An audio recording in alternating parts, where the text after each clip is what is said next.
Welcome to AC 24/7. I'm Aaron Dean. For the first time, the son of a sitting president has been indicted. Hunter Biden is charged in connection with a gun purchase back in 2018. Charges include making false statements on a federal firearms form, as well as possession of a firearm as a prohibited person. This comes after a plea deal fell apart this past July.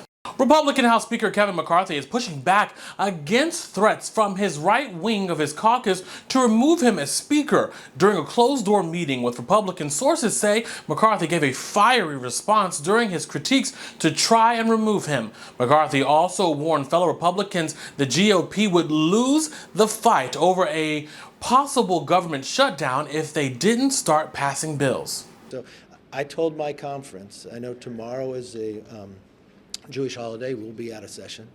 But when we come back, we're not going to leave. We're going to get this done. Nobody wins in a government shutdown. McCarthy failed to secure a majority of votes cast on the first ballots, something that hasn't happened since the December 1923 Speaker election. Google is laying off hundreds of people in its recruitment division as Silicon Valley continues its cost-cutting efforts. Google's parent company Alphabet eliminated 12,000 jobs, or about 6% of its workforce, across the company in January. Those cuts came as Google grappled with economic uncertainty that hit the company's bottom line last year, especially its core advertising business. Real Time is returning, and the HBO show is coming back without writers who are currently on strike. The comedian who hosts the show, Maher, says that he will honor the strike by doing his program without a monologue and other long-time aspects, including his editorials and new rules segment. The show has been off the air for 5 months. The announcement comes as Drew Barrymore's show is being picketed by writers. And we are tracking the tropics as Hurricane Lee continues to move closer towards parts of New England. The storm is forecasted to bring heavy rain, gusty winds, and coastal flooding. The Advocate Channel's Laura Aguirre has the latest. Ben Franklin said, "If you fail to plan, you have planned to fail." That message reverberating among emergency planners along the northern U.S. East Coast Thursday. Even if it's not a direct hit, are we going to experience tropical storm force winds? Hurricane Lee is churning past Bermuda and could weaken as it travels north. Still, forecasters predict it will bring high winds, heavy rain, and coastal flooding as it barrels near or over Maine by Saturday. Storm surge alerts up to 3 feet stretch along much of New England's coast, even higher in places like Cape Cod and Nantucket, Massachusetts. Many residents say they'll ride it out. You get to the point where you question, like, how much more can it take? But,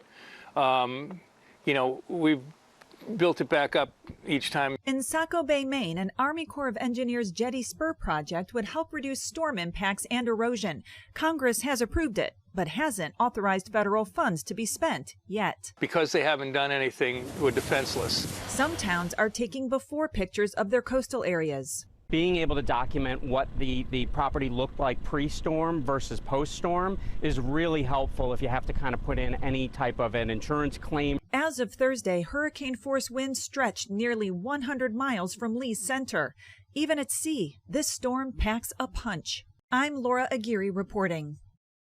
Ring, famous for its home security doorbell camera, is offering a new feature for anxious pet owners. It's called Pet Tag, and it's designed to help Ring customers find lost dogs and cats. While it's not a GPS tracker and can't track the lost pet's location, it does offer a custom QR code, and that ID tag provides helpful information to anyone who scans it.